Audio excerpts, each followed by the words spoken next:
Hello दोस्तों, तो कैसे हैं आप सभी लोग। हम पिछली क्लास में 12.1 का क्वेश्चन नंबर 1 कर चुके हैं। तो आज हम करने वाले हैं क्वेश्चन नंबर 2। आइए देखते हैं। देखिए, क्वेश्चन में हमसे ये बोला है, निम्न अवरोधों के अंतर्गत जड़ जड़ हमें क्या दे रखा है, -3x प्लस 4y। तो हम ये लिख देते हैं कि भाई जड़ अपने पास क्या है, माइनस का 3x प्लस कितना है, 4y। ये हो गया अपना उद्देश्य फलन। उसके बाद ये हमें प्रतिरोध दे रखे हैं या असमीकाएं दे रखे हैं। ये अपने पास कितना है, x प्लस कितना है 2y लेस देन इक्वल कितना है 8। इसके अलावा अपने पास क्या है बताओ, 3x प्लस कितना है बताओ 2y। 3x plus 2y less than equal कितना है 12। इसके अलावा हमें क्या दे रखा है, हमें दे रखा है x ग्रेटर देन इक्वल 0 और क्या दे रखा है y ग्रेटर देन इक्वल 0। तो ये जो असमीकाएं होती हैं इन्हें हम क्या कहते हैं, प्रतिरोध या व्यवरोध। ठीक है, तो ये प्रतिबंध या फिर क्या है, व्यवरोध। ये अपने पास क्या है भाई, प्रतिबंध। अब जरा देखो, अपने पास कितनी असमीकाएं, 1 2। तो ये दो असमीकाएं, सबसे पहले हम असमीकाओं को किस में बदलेंगे, समीकरण में। असमीकाएं तो ये भी है क्योंकि ग्रेटर देन इक्वल और लेस देन इक्वल जहां आ जाता है वो क्या होती हैं, असमीकाएं। अब देखो भाई, अपने पास जो पहला स्टेप था, स्टेप फर्स्ट क्या था, स्टेप फर्स्ट अपने पास था जो भी असमीकाएं हैं उन्हें हमें क्या करना है, समीकरण में चेंज करना है। तो क्या लिखेंगे भाई, असमीकाओं को किस में बदलने पर भाई, समीकरण में बदलने पर। तो पहला स्टेप ये है भाई, बदलो समीकरण में। देखो कितना जाएगा, x प्लस कितना जाएगा 2y बराबर 8 और इसे कह देना समीकरण नंबर 1। दूसरी असमीका है तो ये कितना जाएगा, 3x प्लस कितना जाएगा 2y बराबर कितना जाएगा 12 और ये अपने पास समीकरण नंबर 2। तो दोनों असमीकाएं जो हैं वो हमने किस में चेंज कर दी, समीकरण में चेंज कर दी। ठीक बात है। अगर कोई और असमीका होती तो उसे भी चेंज कर देते। स्टेप सेकंड अपने पास क्या है बताओ, सेकंड हम क्या करेंगे, इन समीकरण से हम किसके मान निकाल लेंगे, x का मान और y का मान। तो देखिए, तो हम क्या लिखते हैं भाई, समीकरण नंबर किससे भाई, 1 से। तो यहां लिख देते हैं भाई समीकरण नंबर किससे भाई, 1 से। और समीकरण नंबर 1 अपने पास क्या है भाई, ये अपने पास है x प्लस 2y बराबर अपने पास कितना है 8। मान कैसे निकालेंगे, एक बार x की जगह 0 रखेंगे y का मान, एक बार y की जगह 0 रखेंगे x का मान। ठीक है, तो ये रख देते हैं भाई, x की जगह कितना रख देते हैं 0। तो ये 0 हो जाएगा, 2y बराबर कितना हो गया 8। तो बताओ y बराबर अपने पास कितना जाएगा 4। फिर मैं y की जगह कितना रखूंगा बताओ 0। जैसे मैं y की जगह 0 रखूंगा तो 2 का गुणा 0 से करोगे तो कितना हो गया 0, यानी x बराबर कितना आ गया 8। तो यहां से x बराबर कितना आ गया 8। साथ के साथ हमें बना लेनी है सारणी, तो ये बना देते हैं भाई सारणी। देखो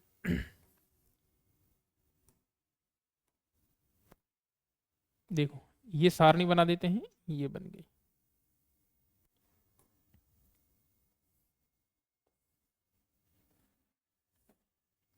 ये अपने पास हो गया x और ये हो गया y। x की वैल्यू कितनी रखी 0, तो y की वैल्यू कितनी मिली 4। फिर y की वैल्यू कितनी रखी 0 और x की वैल्यू कितनी मिली 8। तो इनको नाम दे देते हैं हम पॉइंट, पॉइंट बना देते हैं। ए पॉइंट अपने पास कितना है भाई 0 कॉमा कितना बनेगा 4, x का मान 0 y का मान 4। और बी पॉइंट अपने पास क्या बनेगा 8 कॉमा 0। तो समीकरण 1 का काम खत्म। अब आ जाते हैं समीकरण नंबर किस पर भाई, 2 पर। देखो, तो हम क्या लिखेंगे भाई, हम लिखेंगे समीकरण नंबर किससे भाई 2 से। और समीकरण 2 अपने पास क्या है बताओ, 3x प्लस 2y बराबर कितना है 12। तो हम क्या लिखेंगे भाई, 3x प्लस 2y बराबर कितना लिखेंगे 12। सेम करना है, x की जगह कितना रखेंगे 0। तो x की जगह 0 रखो भाई। x की जगह जैसे ही तुम 0 रखोगे तो ये क्या हो गया 0। 2y बराबर कितना है 12। तो बताओ y बराबर अपने पास कितना जाएगा 6। फिर मैं क्या लिखूंगा बताओ, y बराबर क्या लिखूंगा 0। और जैसे ही मैं y की जगह 0 रखूंगा तो 3x बराबर कितना है 12। तो बताओ x बराबर कितना जाएगा 4। वापस हमें क्या करना है भाई, एक सारणी बना लेनी है। तो सारणी बना देते हैं भाई। देखो, ये हम बना देते हैं सारणी, ये बन गई। ठीक है, ये अपने पास x, ये अपने पास y। देखो x का मान पहले कितना रखा बताओ 0 और y की वैल्यू अपने पास कितनी आई 6। फिर y की जगह कितना रखा 0 और x की वैल्यू अपने पास कितनी आई 4। तो 2 पॉइंट तो यहां से बन गए a और b, 2 पॉइंट यहां से बना लेते हैं। पॉइंट c अपने पास क्या है भाई, c पॉइंट 0 कॉमा क्या बनेगा बताओ 6, और d पॉइंट अपने पास क्या बनेगा भाई 4 कॉमा 0। तो एक पॉइंट बना 0,6 और दूसरा पॉइंट क्या बना अपने पास 4,0। जैसे ही सेकंड स्टेप कंप्लीट होगा हम कौन से स्टेप पे आएंगे, तीसरे पर। और तीसरा स्टेप क्या है, असमीकाओं को किससे गुजारेंगे, मूल बिंदु से गुजारेंगे। तो हम लिख देते हैं भाई क्या, असमीकाओं को मूल बिंदु से गुजारने पर। तो ये लिख देते हैं भाई असमीकाओं को, असमीकाओं को, असमीकाओं को मूल बिंदु, मूल बिंदु अपने पास क्या है बताओ, मूल बिंदु अपने पास है 0,0।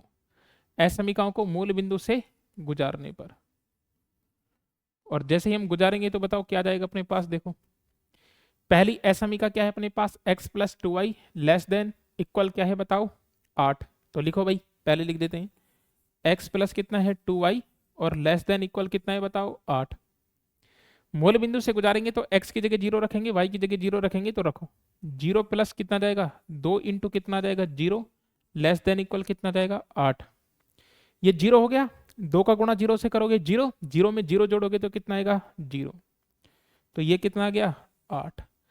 अब मुझे तुम बताओ कि 8 जो है 8 0 से बड़ा होता है क्या, बिल्कुल बड़ा होता है। तो बताओ ये क्या है, सत्य। ये बात क्या है बताओ, सत्य। तो इसका जो हल क्षेत्र आएगा वो कहाँ आएगा, मूल बिंदु की ओर आएगा। देखो मैं क्या लिखूंगा भाई, ये लिखूंगा हल क्षेत्र। हल क्षेत्र कहाँ है बताओ, मूल बिंदु की ओर, मूल बिंदु की ओर। ठीक बात है। तो पहली असमीका हमने गुजार दी, तो असमीका को मूल बिंदु से गुजारा तो ये सत्य आया। इसका हल क्षेत्र कहां बनाएंगे, मूल बिंदु की ओर। अब जरा आगे देखो, आगे दूसरी असमीका क्या है वो देख लेते हैं भाई। देखो दूसरी असमीका क्या है अपने पास, 3x plus 2y less than equal कितना है 12। तो देखो भाई 3x plus 2y less than equal 12। देखो तो ये लिख देते हैं भाई क्या है अपने पास, 3x plus 2y less than equal क्या है बताओ 12। मूल बिंदु से गुजारो भाई, मूल बिंदु से गुजारेंगे 3 इंटू कितना आएगा 0, प्लस में कितना आएगा 2 इंटू कितना आएगा 0, और लेस देन इक्वल कितना आएगा बताओ 12। तो ये 0 ये 0, तो बताओ 0 लेस देन इक्वल कितना जाएगा 12।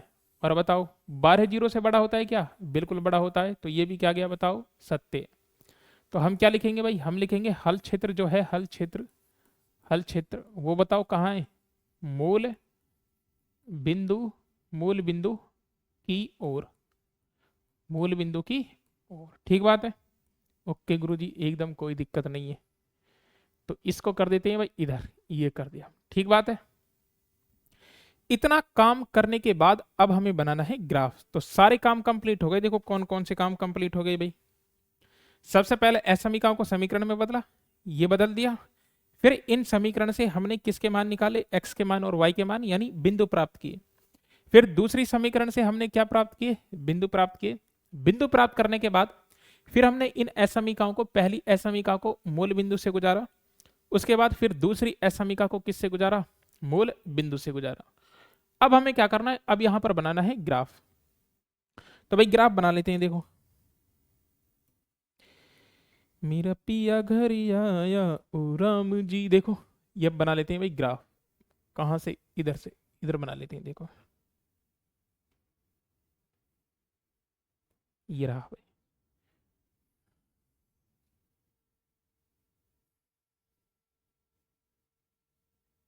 इसको नीचे ले आते हैं। ठीक है भाई, ये बना लेते हैं इसे। ठीक है, अब जरा पॉइंट बना देता हूं भाई मैं। देखो 8 तक पॉइंट है अपने पास, 8 तक।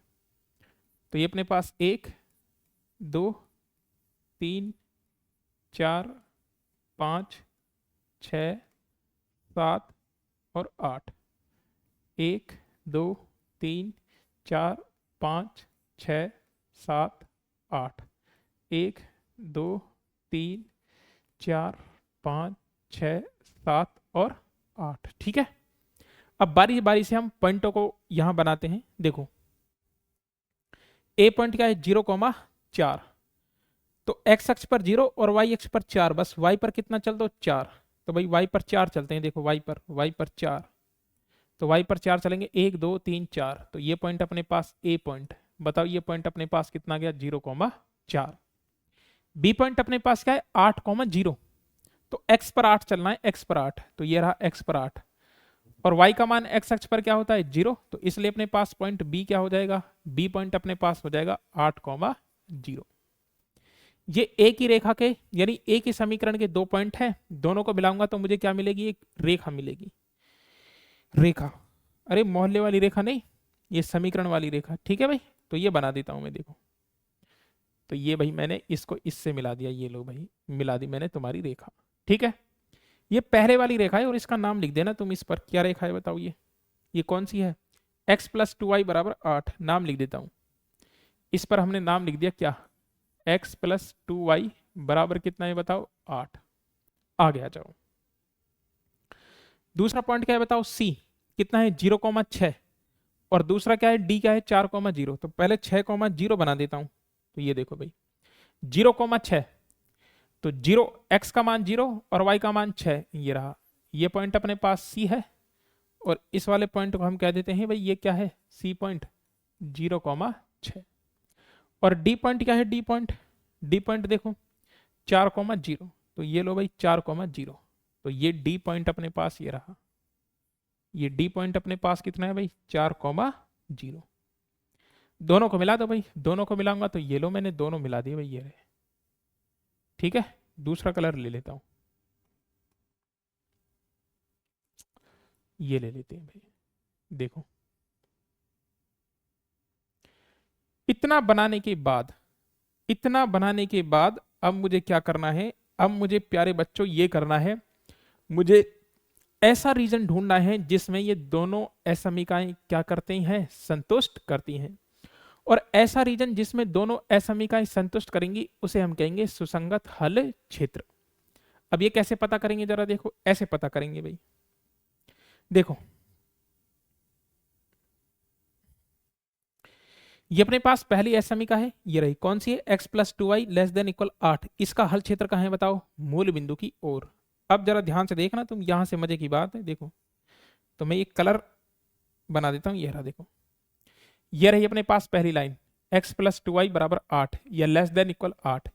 इसका हल क्षेत्र कहाँ है बताओ, मूल बिंदु की ओर। ये अपने पास पॉइंट है मूल बिंदु 0,0। अब मैं इसका हल क्षेत्र बना रहा हूं, देखो ये लाइन है, ये रही, इसका हल क्षेत्र कहाँ आएगा, मूल बिंदु की ओर आएगा। और मूल बिंदु की ओर आएगा, देखो ये वाली लाइन ये रही, x प्लस 2y बराबर 8। इस लाइन का हल क्षेत्र कहाँ आएगा, मूल बिंदु की ओर, देखो ऐसे।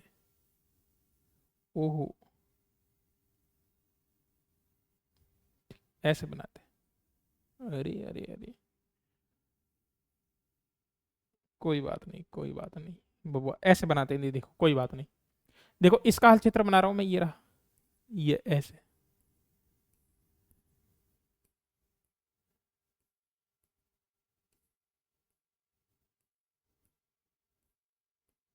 ये रहा, ठीक बात।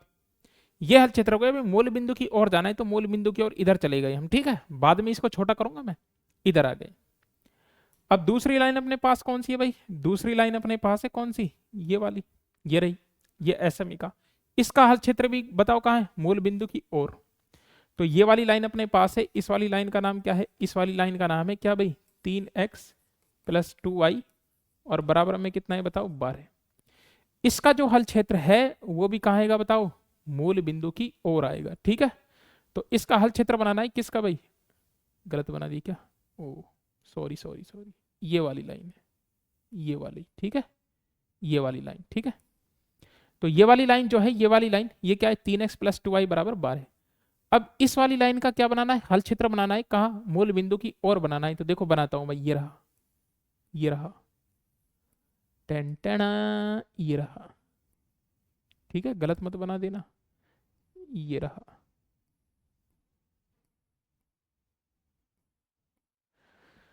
अब मेरे लल्लू लालो, मेरे प्यारे बच्चों, तुम ये बताओ, देखो तीन रीजन अपने पास, एक ये रहा, एक ये रहा, एक ये रहा। इधर से बाहर तो जाना ही नहीं है, पहले से बाहर तो जाना ही नहीं। क्यों नहीं जाना? क्योंकि एक्स और वाई के मान बताओ जीरो के बराबर या जीरो से क्या होंगे, बड़े। तो पहले चतुर्थांश में अपने पास तीन क्षेत्र हैं, एक क्षेत्र ये रहा, एक क्षेत्र ये रहा और एक क्षेत्र ये रहा। इन तीनों क्षेत्रों में से एक ऐसा क्षेत्र ढूंढ के बताओ जिसमें गुलाबी लाइन भी आ रही है और पीली वाली लाइन भी आ रही है। अब जरा देखो, तुम इस वाले क्षेत्र को देखो तो केवल और केवल बताओ कौन सी लाइन आ रही है, पीली वाली। यानी इसमें केवल और केवल एक असमिका का खल मिलेगा। अगर मैं इस वाली की बात करूं तो इस वाली लाइन में देखो, इस वाले रीजन में सिर्फ और सिर्फ कहां से कहां तक ये रहा, देखो मैं दिखाता हूं तुम्हें, सारे जुगाड़ हैं अपने पास, कहां है ये रहा। देखो मैं इस वाले रीजन की बात करता हूं, देखो इस वाले रीजन की, ये रहा देखो, टेन टेन टेन। इस वाले में बताओ एक ही गुलाबी लाइन है, एक ही गुलाबी लाइन और एक ही गुलाबी लाइन है, तो इसका मतलब क्या है, सिर्फ और सिर्फ ये क्षेत्र जो होगा ये एक ही असमिका को क्या करेगा, संतुष्ट। लेकिन लेकिन लेकिन देखो जरा ध्यान से देखो, देखो जरा देखो, मैं इस वाले क्षेत्र की बात कर रहा हूं, इस वाले क्षेत्र की, ये रहा। इस क्षेत्र में, इस क्षेत्र में गुलाबी लाइन भी है और पीली लाइन भी है। इसका मतलब ये ऐसा रीजन होगा जिसमें, किसमें, जिसमें दोनों असमिकाएं क्या हो जाएंगी, संतुष्ट हो जाएंगी। और यही तो चाहिए मुझे, ऐसा रीजन चाहिए जिसमें, जिसमें दोनों असमिकाएं क्या हो जाएं, संतुष्ट हो जाएं। अब जरा देखो मैं क्या करता हूं, अब मैं इसको देखो, ये बाहर का तो लेना ही नहीं है। क्यों नहीं लेना? क्योंकि एक्स और वाई के मान जीरो के बराबर और जीरो से बड़े जो मिलेंगे वो सिर्फ पहले ही पहले में मिलेंगे, पहले ही पहले में। तो ये बाकी सब क्या कर दो, हटा दो। अब देखो मैं हटा रहा हूं ये टेंट, जल्दी जल्दी जल्दी जल्दी हटा दो, जल्दी जल्दी हटा दो, हट जा भाई, हट जा हट जा। ये हमने हटा दिया। और हमारा जो क्षेत्र काम का है, हमारा क्षेत्र काम का है कौन सा, ये वाला देखो, हमारा क्षेत्र काम का है ये रहा। इसको बड़ा कर लेते हैं, ये रहा हमारे क्षेत्र काम का है ये वाला, ये रहा, ये रहा।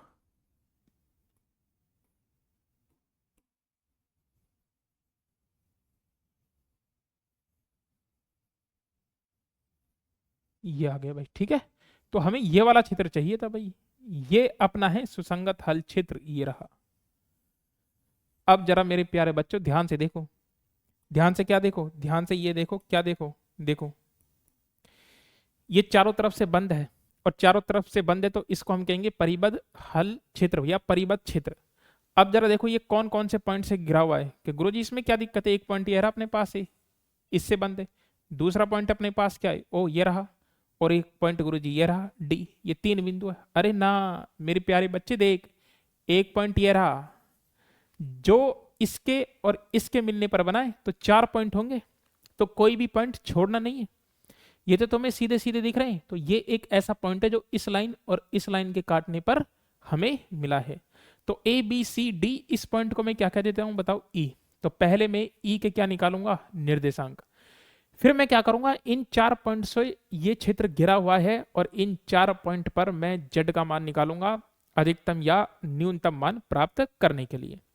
तो पहले भाई मुझे ई के निर्देशांक चाहिए, और ई के निर्देशांक कैसे निकालूंगा, ऐसे निकालूंगा। कैसे निकालूंगा, इस लाइन और इस लाइन के समीकरण को क्या कर लो, हल कर लो। तो क्या लिखूंगा देखो, मैं ये लिख देता हूं, क्या लिख देता हूं भाई, बिंदु ई के लिए, बिंदु ई के लिए, और बिंदु ई के लिए दोनों समीकरण हल कर लो। कौन कौन से बताओ, एक्स प्लस क्या है बताओ, 2y बराबर कितना है 8, और दूसरा समीकरण क्या है, मिटा दिया दूसरा समीकरण, कोई बात नहीं, यही दूसरा समीकरण।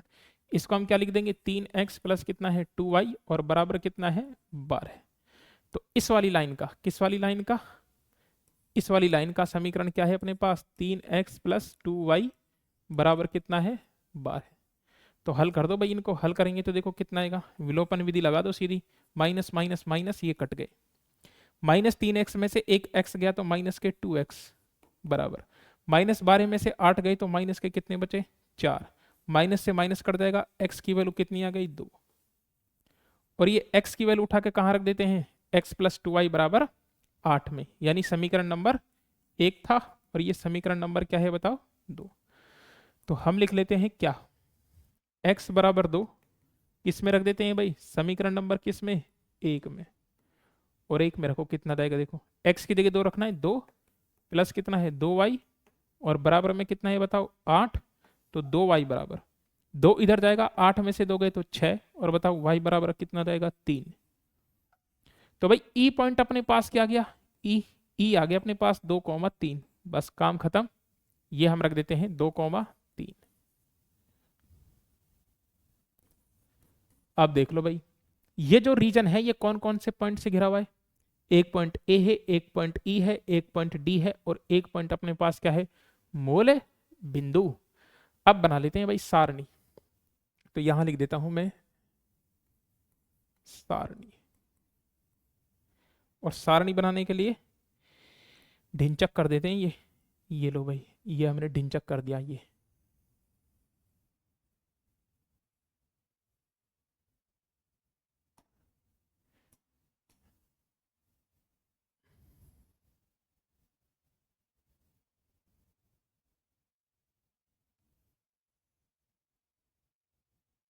देखें,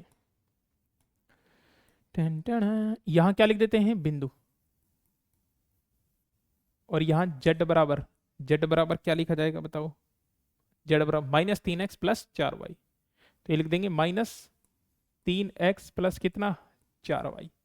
पॉइंट उठाओ, कौन सा पॉइंट है बताओ, ए पॉइंट अपने पास कितना है भाई 0,4। उसके बाद बताओ मूल बिंदु अपने पास कितना है 0,0। डी पॉइंट अपने पास कितना है भाई 4,0, और ई पॉइंट अपने पास कौन सा है भाई 2,3। बाकी नहीं लेने, कभी बाकी भी लो ना, बाकी से हमारा कोई लेने देने नहीं है। क्यों नहीं है, क्योंकि जिस पॉइंट से अपना रीजन घिरा हुआ है बस वही पॉइंट लेने हैं, ठीक है ना। कभी ज्यादा दिमाग लगाओ, ऐसे ही बच्चे होते हैं। देखो जेड बराबर एक्स की जगह 0 और वाई की जगह 4, तो -3 इंटू 0 प्लस में 4 इंटू 4, ये तो 0 ही हो गया। बताओ ये कितना आ गया 16 आ गया, सही है ना। जेड बराबर 0 रखो, -3 इंटू 0 प्लस के 4 इंटू 0, तो ये कितना आ गया 0 ही आ गया। जेड बराबर बताओ एक्स की जगह कितना रखना है 4, तो -3 इंटू 4 प्लस के 4 इंटू वाई की जगह कितना रखना है 0, तो ये कितना आ गया -12 आ गया, क्योंकि ये तो 0 ही हो जाएगा। ये रखो जेड बराबर कितना आ गया माइनस के कितना 3 इंटू एक्स की जगह कितना रखना है 2 प्लस 4 इंटू वाई की जगह कितना रखना है 3। 3 दूनी 6 माइनस के, और 4 तिया 12 प्लस के 12, और 12 में से 6 गई तो कितने बचेंगे बताओ 6। अब ये देख लो क्या पूछा है उसने, न्यूनतम पूछा है, न्यूनतम। तो कौन सा है प्यारे बच्चों, कौन सा है, ये वाला है, ये वाला, ये रहा टेंटना, ये रहा। ये कैसा मान है, मिनिमम मान है, और कौन से पॉइंट पर मिल रहा है 4,0 पर, तो इसलिए इष्टतम हल क्या हो जाएगा 4,0। तो क्या लिख देंगे भाई, जेड का न्यूनतम मान, जेड का न्यूनतम मान कितना है भाई -12 प्राप्त, -12 है, जो बिंदु किस पर प्राप्त होता है बताओ 4,0 पर प्राप्त होता है। इसलिए बताओ इष्टतम हल क्या हो जाएगा, इष्टतम हल क्या हो जाएगा 4,0। तो 4,0, और यही फाइनल आंसर है अपना, ठीक बात है। तो वापस मैं तुम्हें एक बार दिखा देता हूं भाई, ये लो देखो, शुरुआत से अपने पास ये है, ठीक है। समीकरण में बदला, पॉइंट निकाले, मूल बिंदु से गुजारा। पहला स्टेप क्या है, समीकरण में बदलो। दूसरा स्टेप क्या है, बिंदु निकालो। तीसरा स्टेप क्या है, मूल बिंदु से गुजारो। और उसके बाद चौथा स्टेप क्या है, तुम ग्राफ बनाओ, रीजन बनाओ, ठीक है। ये पांचवा जो अपने पास स्टेप है, ये हो भी सकता है, नहीं भी हो सकता है। अगर अपना क्षेत्र ऐसे पॉइंट से जो बाकी दो रेखाओं के काटने से मिल रहा है, तो बस हमें वो दो रेखाओं के समीकरण सॉल्व करने और वो पॉइंट निकालना है। बस ये देखना है कि हमारा रीजन उस पॉइंट को टच कर रहा है या नहीं कर रहा है। तो हमने ये सारे पॉइंट निकाले, और सारे पॉइंट निकालने के बाद हमने सारणी में देखा कि इसका मिनिमम मान कितना है -12, इसलिए इष्टतम हल क्या हो जाएगा 4,0, ठीक है। तो इसे आप उतारोगे उम्मीद करता हूं आपको क्वेश्चन समझ में आया होगा। मिलते हैं नेक्स्ट वीडियो में, तब तक के लिए thank you, tata bye bye.